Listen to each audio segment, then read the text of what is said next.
Over the years, the Razer brand has become a household name amongst gamers, producing some truly excellent peripherals that support their motto, for gamers, by gamers.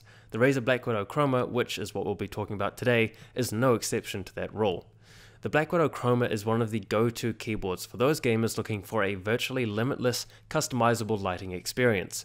It features an incredible, but now fairly standard in the high-end RGB keyboard market, 16.8 million customizable colors, and a veritable plethora of lighting options through the included Razer software. The sample I have is the infamously clicky green type switch with a 50 grams actuation force, 10 key rollover, and fully programmable key space. On the face of the Chroma, we have your standard keyboard layout with an included numpad and 5 dedicated macro keys along the left hand side. Up top, we have the media controls, which I actually found incredibly useful and worked very well in stopping my Spotify when needed. As well as the media keys, there is a macro record button and the gamer mode functionality, which, once enabled, will disable the Windows keys. A very nifty little include. At the back, we have a very thick but high quality braided cable that has a generous travel distance. That ends with 2 USBs, a headphone and microphone output jack. This means that for those gamers whose audio peripherals don't require an amp, you can plug both of the included jacks into the right hand side of the keyboard without the hassle of reaching around the back of your case.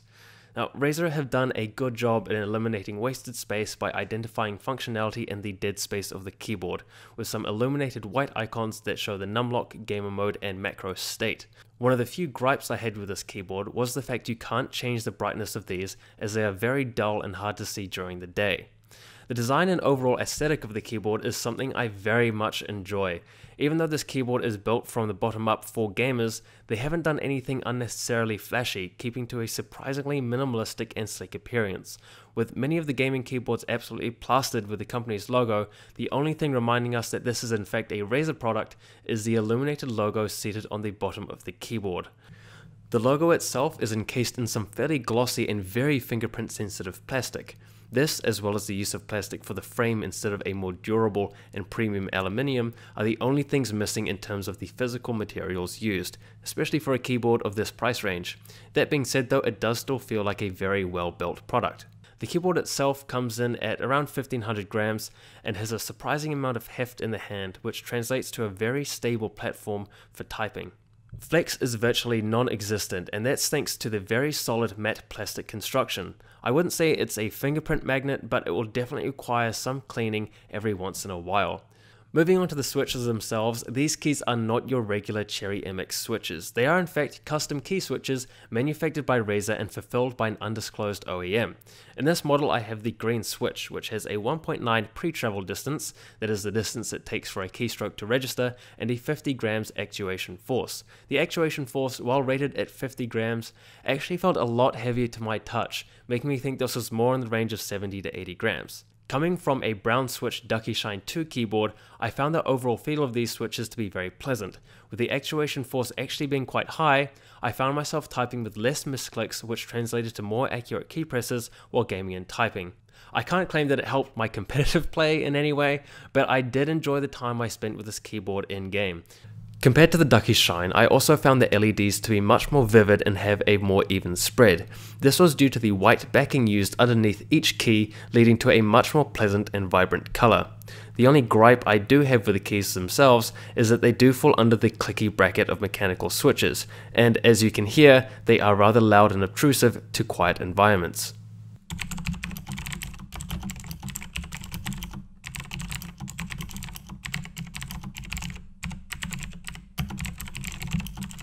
With the physical tour out the way, let's talk about the lighting options. I was never really a fan of the customizable RGB lighting on keyboards, but I have to say with the Chroma, it's pretty cool.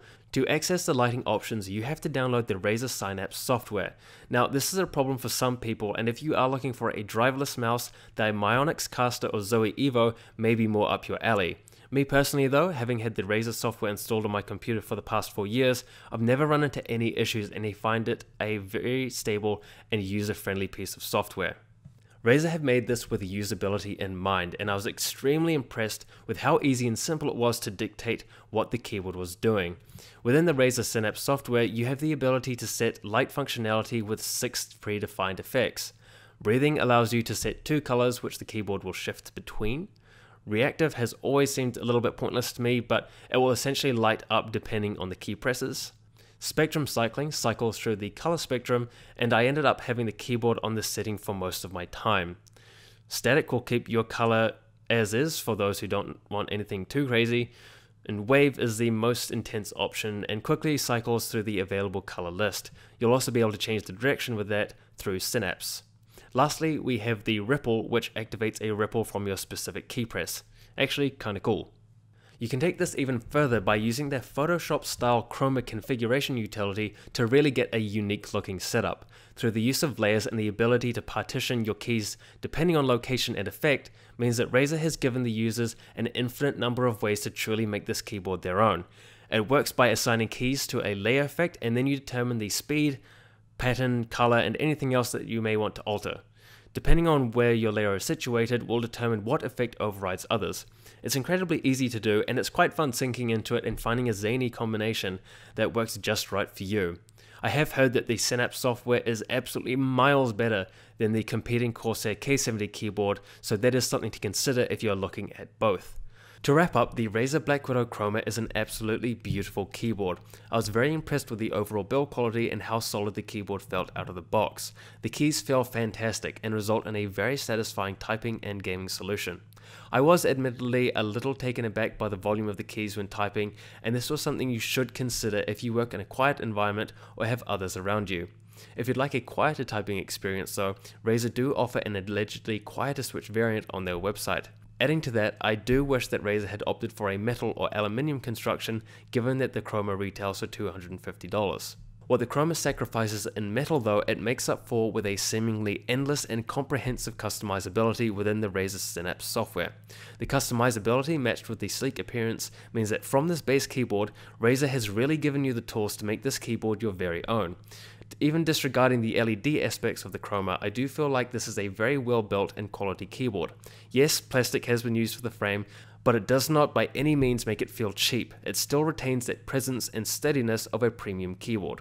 As to who will get the most out of this product, well, this keyboard is for the tinkerers and color scheme perfectionists out there. If you're a fan of mixing up the color scheme of your setup fairly regularly, or you like to experiment with various LEDs, this keyboard is flexible enough to keep up with any level of LED insanity you may have in store. Even if you're not a huge RGB fanatic and are in the market for a well-built gaming keyboard, I would highly recommend having a look at the Razer Blackwidow Chroma. That's it from me guys, first keyboard review done and dusted. I hope you enjoyed it. Leave a comment below to let me know what you think, and I will see you in the next one.